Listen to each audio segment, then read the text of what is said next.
Welcome to the Bismarck Cancer Center podcast. I'm your host, Dana Hager, Education Outreach Coordinator at the Bismarck Cancer Center. In this podcast, we'll share stories of hope, help, and healing, and learn more about the people and technology behind the scenes at the Bismarck Cancer Center. Today's guest is Lolly Dutton, Financial and Support Service Manager at the Bismarck Cancer Center. Welcome, Lolly. Thanks, Dana. I'm so glad you're here with me today and taking a little time. Today we're going to take a closer look at patient housing at the Cancer Center. But first, I kind of want to know from you, why is it an important service for your patients? Oh my gosh. Since I've worked at the Cancer Center, we started with 4 apartments, and we've gotten to where we've got 16 apartments right now and have the ability to have a few more after some renovations are done.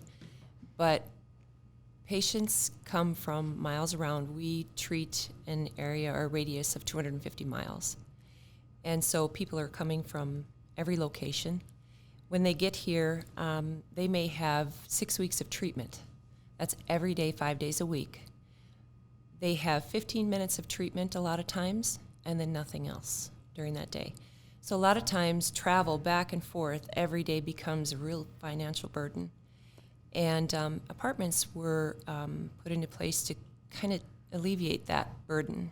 Well, and financial, and it's got to be exhausting too. Yes. You know, you can take a trip, every once in a while, but to go every day for 6 weeks maybe? Right. That's exhausting, just physically exhausting as well. Exactly. I think about it too. If me or my family ever had to do that, we have to go to Minnesota or whatever and stay that length of time, I couldn't do it. Right. A lot of people can't. And so this just makes it a home away from home, and that's what we strive towards, to give them the comfort while they're here so that they don't have that part of it to worry about. And you said financial burden as well, so patients can rent these apartments, or how does that work? Yes. We rent out our apartments if they're able to afford it. It's a low $15 a day. It's not much. Super reasonable, yes. But it can be still hard for some to handle, along with all the medical bills that come along with having cancer. And so we have a foundation that will pick up the rent for the patients if they're unable to afford it. Oh, that's wonderful. So if they can't afford it, it's only $15 a night. Yes. And then the foundation says, if you can't afford it, we don't care. You come stay anyways. That's correct. That's a wonderful service for people, for sure. I think so too. So you said units, you have 16 units. So is that one person staying in those units, or how does that work? It's per patient, so that would be for 16 patients. They're able to have a spouse with them or a friend, because we have 1 or 2 bedroom apartments. Okay. It's first come, first serve. Right now we have more 2 bedroom apartments than we do 1 bedroom apartment, which is very nice. But the apartments are they're fully stocked. We've got furniture, kitchen appliances, kitchen utensils, dishware, everything. Bathroom towels, all that is there for them. All they have to bring is their food and clothes. Oh, wonderful. So they show up and it becomes their house for Exactly. however long their treatment is. Yes. Awesome. And where are the apartments located? Are they? They're within walking distance of our building. So, if it becomes a person's nightmare to drive in the Bismarck city, Sure. it's nice that they can just get out and walk right over to their treatment. Oh, wow. So, how wonderful. And so now I'm thinking about the logistics of this. Okay. So the patients have a great place to stay. They're fully furnished, reasonable. That's wonderful. So who takes care of these apartments? I know if owning apartments was that easy, or everybody would do it, right? Yeah. It's a lot of work. Yes. So who takes care of all the apartments and maintains them? We do have a maintenance person that we have hired to take care of our apartments. He does light maintenance for us. We also have staff that helps out when there's certain situations that happen with the apartments as far as moving furniture or things like that. But for the most part, our maintenance person does that for us. He goes in, if there's a leaky pipe or something, he'll Yes. go fix it. And patients just have to call you and say, there's something going on over here, and he'll come over and fix it. Yep, he'll change a light bulb, he'll check your cable TV. How about, let's talk about this staff helping. So your staff is busy treating the patients anyways, and then you still manage to find time to, you said haul furniture. I suppose Yes. there's painting to be done, things like that. Yep. So when do you find time to do all that? Oh, you have to squeeze it in. Squeeze it in. Yes, and they do. Our staff is very dedicated to our patients. And although we have a busy work day, a busy work week, still there's time that they set aside to try to help out when we've got situations where we do move furniture or we do have to paint or whatever the situation may be.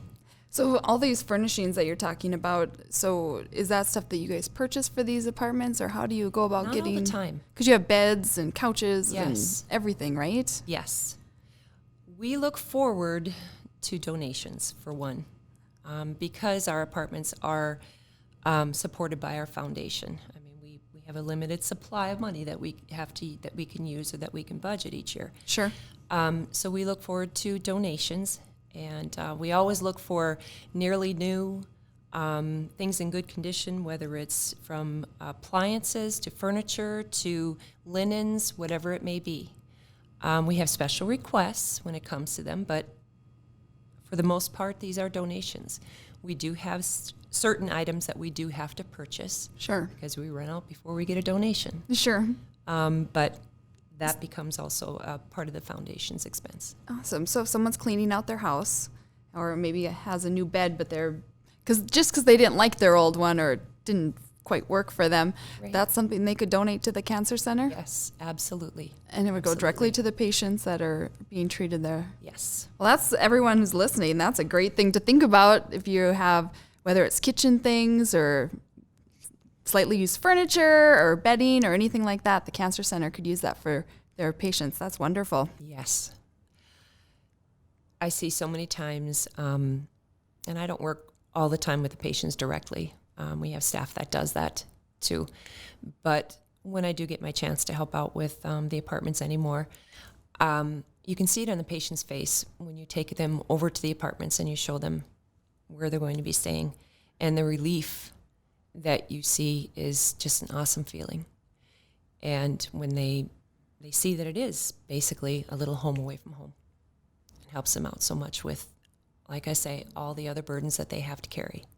So is this something, or how do you match the apartments up to the people? Do they have to ask for them, or how do you make sure that someone isn't getting a hotel room every night or driving back and forth when they could possibly be staying with you? How do you make sure you're not missing people? Well, we let them know basically on their first day when they come for their consultation. Brandon, who is our human resources and our registration contact, he will give them a patient packet, and in that patient packet has all of our support services that we have, and one of them is this, as far as apartments, and he'll let them know that if they do decide, or they are going to have treatment and do decide to have it here in Bismarck, that this is available to them. So the lodging is so great for patients, but I know you do have patients that maybe live to the point where they're not going to want to stay every night. Maybe they're going to want to go home. Do you have opportunities for them too, to help them with their travel? Yes, we can help them with, we've got gas cards that are available. They're either donated or we purchase them for our patients. And that's all through the foundation as well. Yes, it is. So someone traveling, let's say maybe from a closer town, maybe like Dickinson, where you potentially could drive every day, then you would have gas cards to Yes. kind of take some of that burden off their Right. expenses. Yes. So what do you hear people say about these opportunities for them, from the gas cards to the lodging? When you hear patients talk about it, what types of things do you hear them say? We've had so many people who are so grateful that we have this available to them.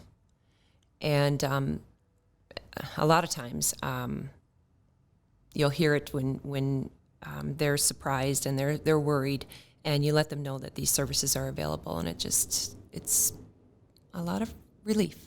Relief, and takes that pressure and takes that load off them, I suppose.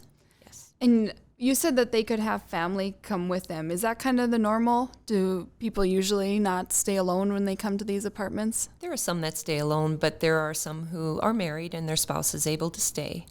Some will have a daughter, son, whatever, stay with them as well. So your apartments really truly are a home away from home. Yes. while going through cancer treatment. Yes, they are. Excellent.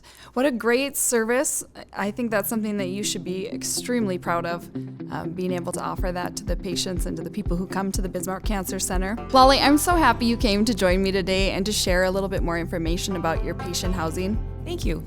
Thank you very much. I'm glad to be here.